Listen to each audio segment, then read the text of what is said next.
गुरुवार की सुबह एक और इंटरेस्टिंग सेशन हमारे सामने खड़ा हुआ है। पहली सबसे इंपॉर्टेंट सेंसेक्स के वीकली कॉन्ट्रैक्ट्स की एक्सपायरी आज शेड्यूल्ड। कैबिनेट की दोपहर 1 बजे पीएम मोदी की अध्यक्षता में बैठक है। कई सारे इंपॉर्टेंट नंबर्स कल बाजार बंद होने के बाद आए, उन पे हम खुलते ही रिएक्ट कर रहे होंगे। ऊपर से आज एक निफ्टी और साथ में 10 और वायदा बाजार की कंपनीज के नतीजे आने हैं। ऐसे यूएस में आज शाम को labour market related important report सामने आ रही होंगी। और भाई साहब, हमारे कैश का आज डे 4 है। चलिए कल की तरह आज भी शुरुआत उसी के साथ करी जाए। क्लोजिंग को मैप करके रख देता हूं आपकी स्क्रीन पे। आजकल सबसे इंपॉर्टेंट तो वही है, सबसे बड़ा टॉकिंग पॉइंट वही है। मंडे से इंप्लीमेंट हुआ था, 3 दिन हो चुके हैं। मंडे, ट्यूसडे, वेडनेसडे के सेशंस आपकी स्क्रीन्स पर हैं। सेशन से मेरा मतलब 3:15 का प्रोविजनल क्लोज और 3:30 बजे का एडजस्टेड क्लोज आपकी स्क्रीन्स पे।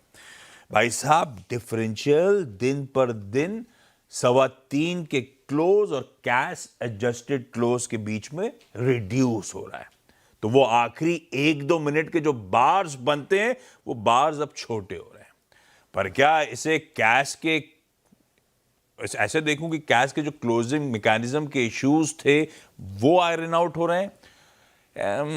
मेरे ख्याल से कंक्लूजन ड्रॉ करना इतनी जल्दी थोड़ा सा फ्लॉड होगा।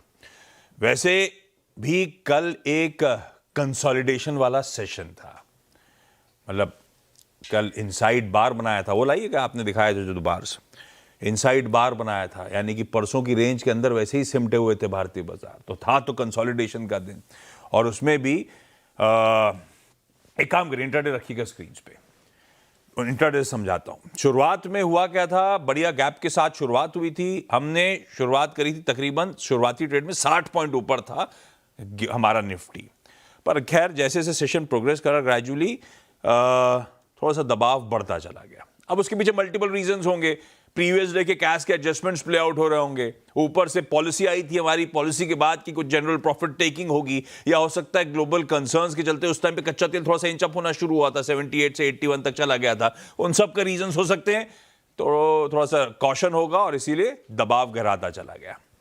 अच्छा, हमने इंट्राडे में 24,500 के स्तर छुए थे। तकरीबन 117 पॉइंट का दबाव था, वो कमाई का अड्डा के समय कह लीजिए आप।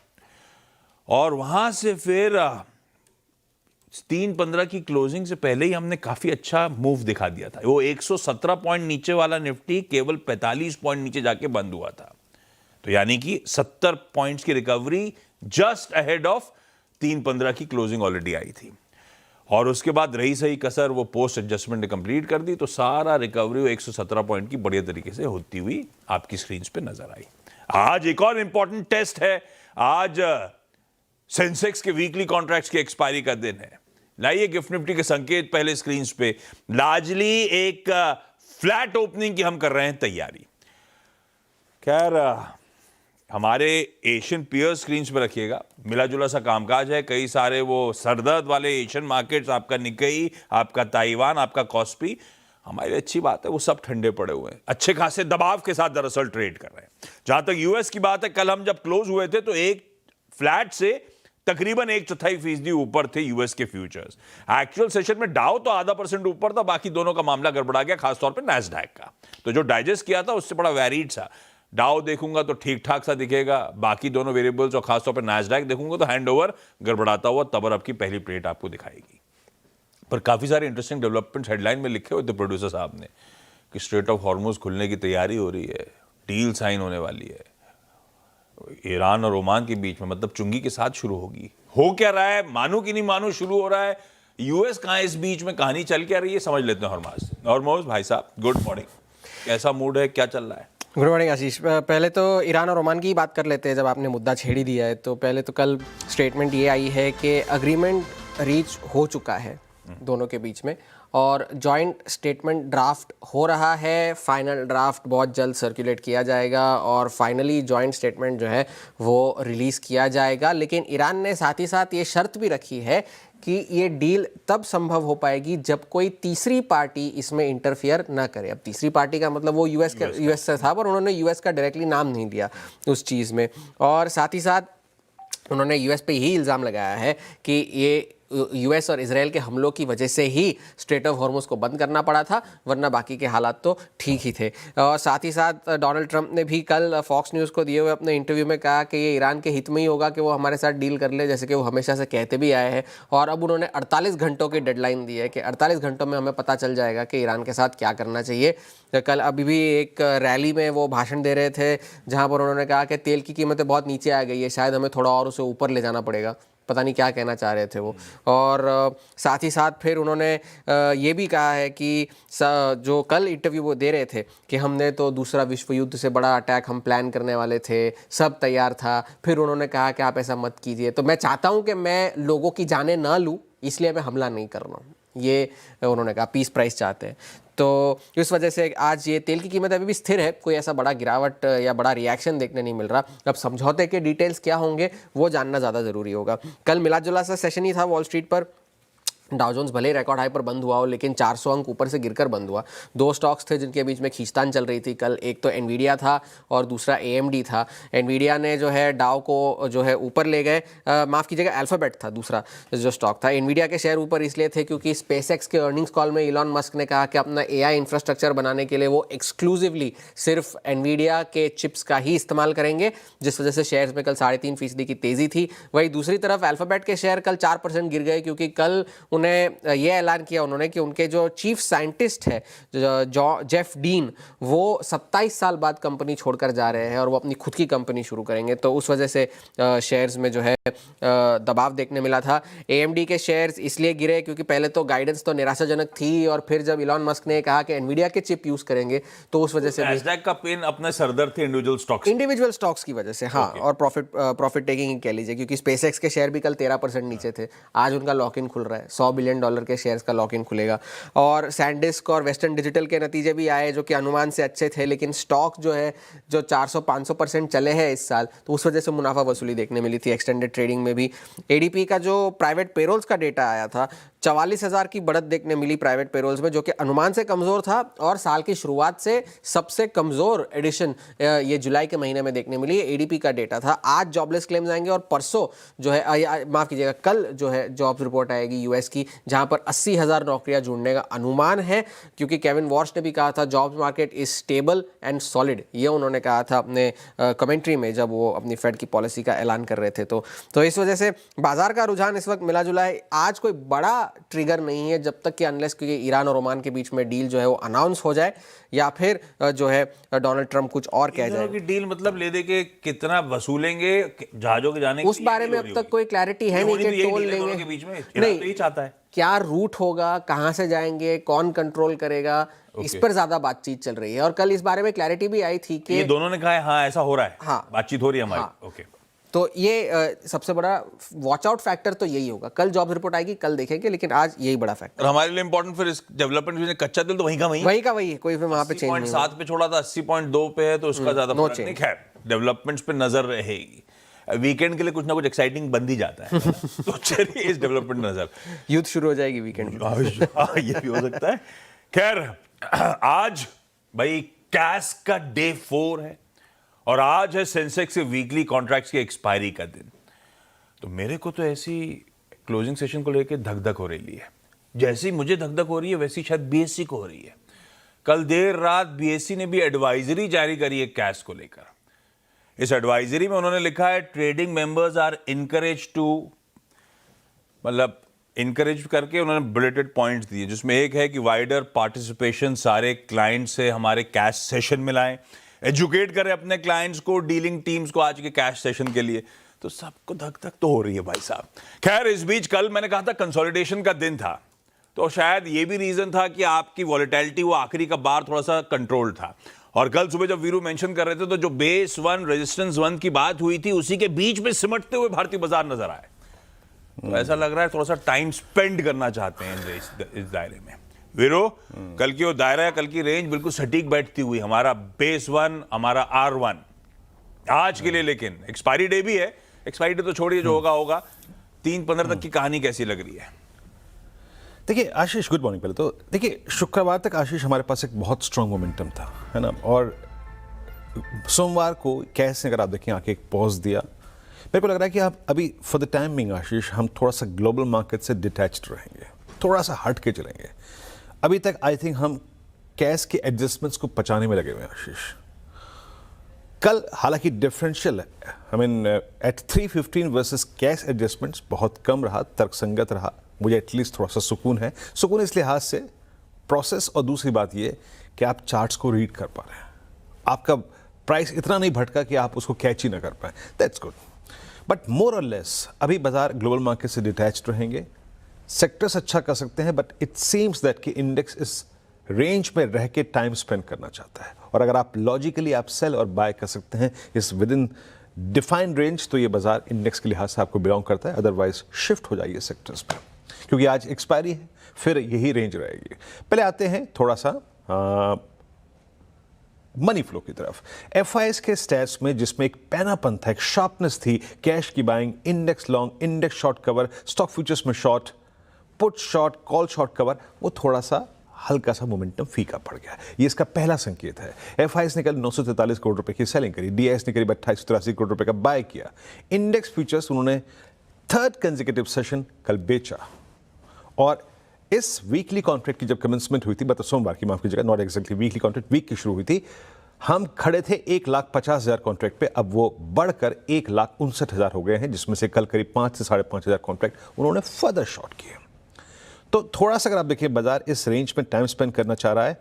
और एक और चीज, कल के स्टैट्स में स्टॉक फ्यूचर्स में अगर आप देखें 48 करोड़ रुपए की बहुत छोटी सी बाइंग थी, बट उनके कॉन्ट्रैक्ट्स इस बात का इशारा कर रहे हैं कि वो भी कल, अगर आप ऑप्शंस के स्टैट्स देखें तो पुट शॉर्ट थी 57,000 और कॉल शॉर्ट थी 91,000, यानी एक रेंज।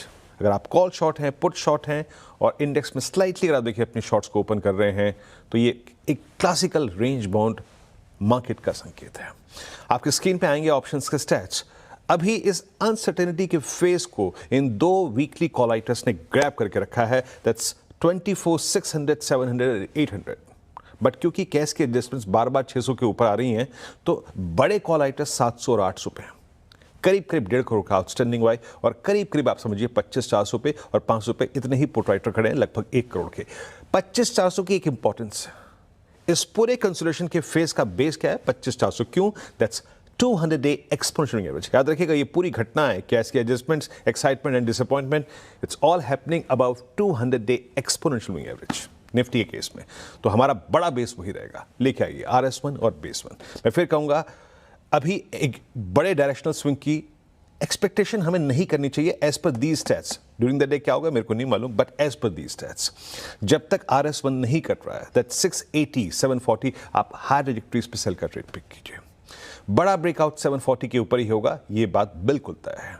और नीचे अगर आप देखें, जिस तरीके से 2 दिन से आपका बाय ट्रेड काम कर रहा है, क्लोजर टू बेस 1, थोड़ा वहां जुगत लगाइए, एक थोड़ा सा एक रिस्क लीजिए एट बेस। फिर कह रहा हूं, अभी मैं इस रेंज से बहुत बाजार को बाहर नहीं दिख रहा हूं। और दूसरी बात, बेस फिर रखिएगा स्क्रीन पे।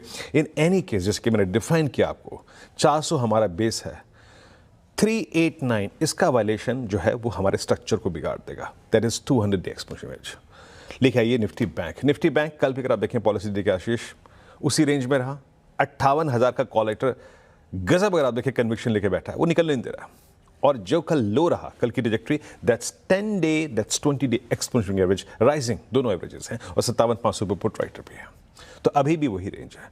58, 58.1, 58.2 पे कॉल राइटर्स हैं।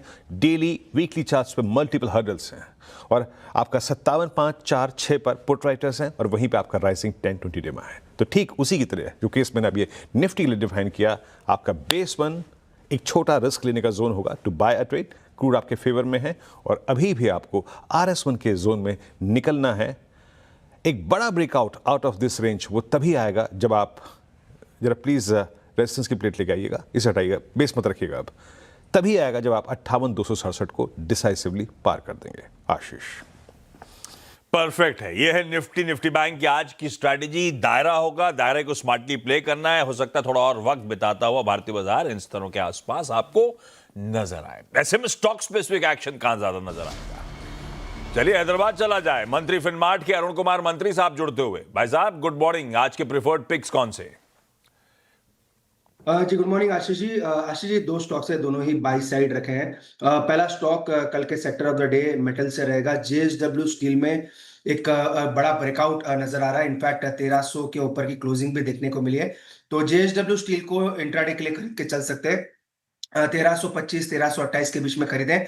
1312 का स्टॉप लॉस रहेगा और 1362 तक के टारगेट्स जेएसडब्ल्यू स्टील में आ सकते हैं। दूसरा स्टॉक आरबीएल बैंक में खरीदारी की सलाह है। एक ब्रेकआउट देखने को मिला है और एक नया हाई स्टॉक ने कल के सेशन में लगाया। तो आरबीएल बैंक को खरीदे। 389 के आसपास का प्राइस है। 385 का स्टॉप लॉस लगाए और 399 तक के टारगेट्स आरबीएल बैंक में आ सकते हैं। परफेक्ट है भाई साहब। जेएसडब्ल्यू स्टील और आरबीएल बैंक दोनों में खरीदारी करने का कॉल। दोनों के लेवल स्क्रीन पे, खासतौर पे स्टॉप लॉसेस नोट डाउन करिए। मंत्री साहब थैंक यू सुबह सुबह जुड़ने के लिए। क्विकली नुपुर के पास चला जाए आज के सारे इंपॉर्टेंट स्टॉक्स न्यूज के लिए। नुपुर गुड मॉर्निंग, बताएं। Good morning. सबसे पहले हिंडाल्को फोकस में रहेगा। कल भी अच्छा खासा अपटेक यहाँ पर देखने को मिल रहा था और नोवेलिस के नंबर्स यहाँ पे आते हुए नजर आए। नेट इनकम देखे तो ऑलमोस्ट 71% की आपको नजर आएगी। काफ़ी सारे वन ऑफ एडजस्टमेंट से उसके बावजूद जो नेट इनकम है 128% की ग्रोथ आपको दिखेगी एडजस्टेड बेसिस पे। हॉस्पिको की जो ऑपरेशन रिज्यूम हो चुके हैं जुलाई से, जो कि एडिशनल पॉजिटिव यहाँ पर खबर आती हुई नजर आई है। दूसरा स्टॉक है कमेंट्स। यहाँ पे आपको फोकस करके चलना है। नंबर्स आते हुए नजर आए और नंबर्स देखे तो आपको कमजोर यहाँ पे अनुमान से नंबर्स नजर आएंगे। नेट प्रॉफिट देखे तो ऑलमोस्ट 8% की कमजोरी आती हुई नजर आई है। मार्जिन्स 21% का अनुमान लेके चल रहे थे, 28% के मार्जिन्स इस क्वार्टर में देखने को मिले हैं। और अरबिंदो फार्मा अच्छा क्वार्टर एक्सपेक्टेड था, कंपनी ने अच्छा क्वार्टर डिलीवर किया है। अनुमान से बेहतर नंबर्स आपको नजर आएंगे। हालांकि R&D स्पेंड्स कम हुए, इसी वजह से मार्जिन्स में अपटिक इस क्वार्टर में आते हुए नजर आया। बायोकॉन पर भी फोकस करना है। नंबर्स यहाँ पे अनुमान से हल्के कमजोर देखने को मिले। मुनाफा हालांकि 31 करोड़ से बढ़ के 140 करोड़ के आसपास देखने को मिला है। अनुमान 207 करोड़ के आसपास का था। मार्जिन्स 22% के मार्जिन्स का अनुमान था, ऑलमोस्ट 20% के मार्जिन्स आते हुए नजर आए। तो कमजोर नतीजे बायोकॉन की तरफ से आते हुए दिखे।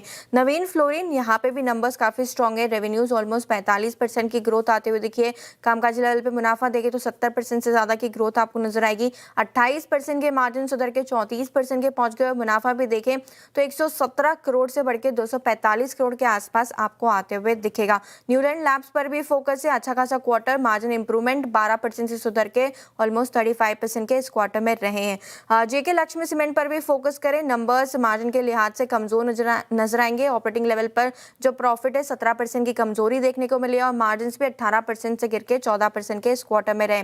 PB Fintech strong quarter, strong performance quarter 1 की आती हुई नजर आई और इंटरेस्टिंगली जो प्रेजेंटेशन कंपनी की है उनमें उनका कहना है कि जो SIP प्लेटफॉर्म डेली का है वो अब उन्होंने लॉन्च कर दिया है। और लास्ट में कोहेंस यहाँ पे US FDA की तरफ से 5 ऑब्जर्वेशंस आते हुए दिखे फॉर्म 483 में। तो नेगेटिव न्यूज कोहेंस के लिए। बिल्कुल ठीक है। सारे इंपॉर्टेंट स्टॉक्स न्यूज आपके लिए सुबह सुबह होमवर्क के तौर पे। क्विकली छोटा सा ब्रेक के उस पर जब लौट के आएंगे तो आज की commodity strategies, SMC global securities की वंदना भारती से होनी है मुलाकात।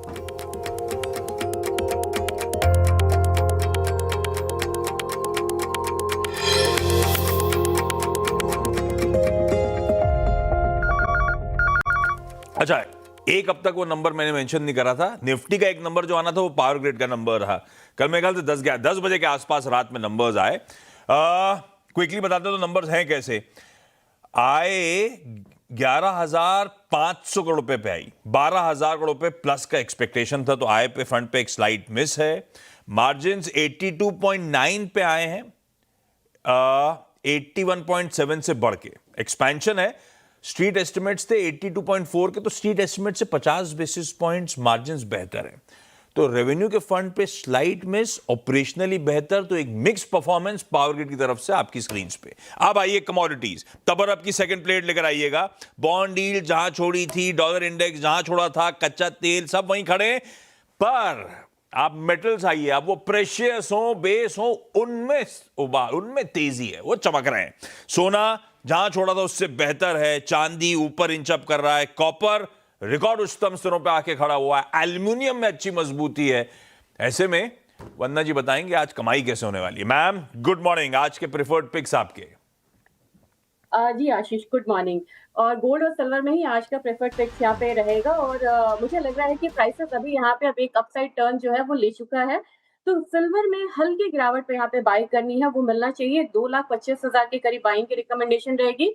2,32,000 का टारगेट होगा। स्टॉप लॉस लगाना होगा करीब करीब 2,21,000 का। गोल्ड जो है वो यहाँ पे अब जो रैली है वो स्टार्ट हो चुकी है। 1,48,000 के करीब यहाँ पे बाइंग करनी चाहिए। टारगेट थोड़ा सा एक्सटेंड भी कर सकते हैं 1,49,000, 1,49,500 के करीब का। तो स्टॉप लॉस यहाँ पे लगाना होगा 1,48,600 का। तो मुझे लग रहा है कि यहाँ से अभी भी जो 5-6% का गेन है वो दोनों ही कमोडिटी में आते हुए दिखना चाहिए। बढ़िया मीनिंगफुल गेन्स। और मैम ने एक सेंटेंस यूज करा, गोल्ड में तेजी की शुरुआत हो गई है।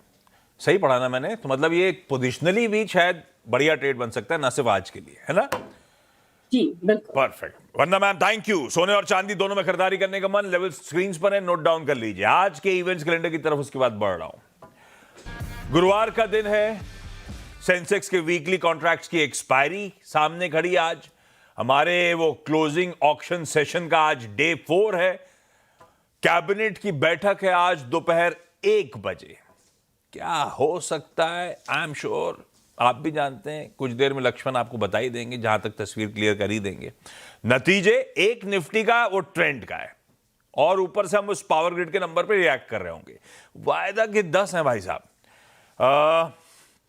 LIC, Britannia, Hero MotoCorp, Samvardhana Motherson, Lupin, Fortis Healthcare, Premier Energies, Blue Star, PG Electroplast और क्रॉम्पटन ग्रीव्स। कैश की लिस्ट लंबी है, उसको छोड़ रहा हूं, लेकिन काफी इंटरेस्टिंग नाम है। एक्स डिविडेंड कई सारे हैं, ऐसा कोई मेंशन करना अलग से नहीं है, तो स्क्रीन पर रख दिए हैं जरूर आपके लिए। नजारा टेक्नोलॉजीज की बोर्ड मीट है ना, नतीजों पे नहीं, नतीजे तो शायद आ चुके हैं इसके। ये फंड रेजिंग पे विचार करना चाहते हैं, और फंड रेजिंग शेयर जारी करके। अभी इनके CEO साहब ने भी रिजाइन किया है, नीतीश ने। तो इंटरेस्टिंग होगी बोर्ड मीट, कौन पैसा डाल रहा है देखना होगा। 2 लिस्टिंग्स हैं। जुनिपर ग्रीन एनर्जी 225 रुपए की इशू प्राइस, 1800 करोड़ रुपए मोबिलाइज करे, 8 गुना ये IPO भरा था। दूसरा MV इलेक्ट्रो सिस्टम, ये छोटा IPO था, 290 करोड़ रुपए मोबिलाइज करने थे, 425 रुपए की इशू प्राइस थी। सब्सक्रिप्शन नंबर्स बहुत तगड़े हैं, 188 गुना भरा, और अक्रॉस कैटेगरीज, QIB हो, HNI हो, रिटेल हो, सब में भर भर के बोलियां लगी। देखते हैं। ऐसा पढ़ रहा था तो इस तरह का रिस्पांस तो पता नहीं, लेकिन गजब रिस्पांस आया है। डेटा ब्राजील ब्याज दरों का फैसला आ गया होगा, ब्राजील का ये तो देर रात आना चाहिए, मेरे ख्याल से आ गया होगा, चेक करता हूं। जापान का 30 ईयर JGB ऑक्शन है। ECB का इकोनॉमिक बुलेटिन आना है। US में मैंने कहा था जॉब्स मार्केट का डेटा है ना, चैलेंजर जॉब्स कट और प्लस इनिशियल जॉबलेस क्लेम्स, 2 अलग अलग डेटा पॉइंट्स होंगे आपके पास आज शाम को। US रिजल्ट्स में सॉफ्ट बैंक और सीमेंस AG के नंबर्स आने। और हाँ भाई, मॉनसून को मैंने लेकर हफ्ते की शुरुआत में बोला था, कंसर्न्स अभी भी हैं डिस्ट्रीब्यूशन को लेकर। आज एक अच्छी खबर लेकर आया हूं। IMD ने, हालांकि अच्छी कहूं या नहीं, लेकिन बारिश आ रही है, लेकिन दिक्कत है कि हैवी रेनफॉल अलर्ट आ गया है across 17 states and union territories. Delhi, NCR, UP, Bihar, Uttarakhand, वो सारी बेल्ट आज काफी बारिश की तैयारी कर लीजिए। खैर, इस नोट पर एक बार गिफ्ट के क्यूज दिखा देता हूं। हम बिल्कुल एक फ्लैटिश ओपनिंग की, एटलीस्ट ग्रीन टिल्ट के साथ शुरुआत करने की मूड में, इस तरह के इंडिकेशंस। मॉर्निंग कॉल को यहीं समेट रहा हूं, ब्रेक ले लेते हैं। ब्रेक के उस पर जब लौट के आएंगे तो आज के टॉप 20 आपके सामने प्रेजेंट करेंगे। नमस्कार।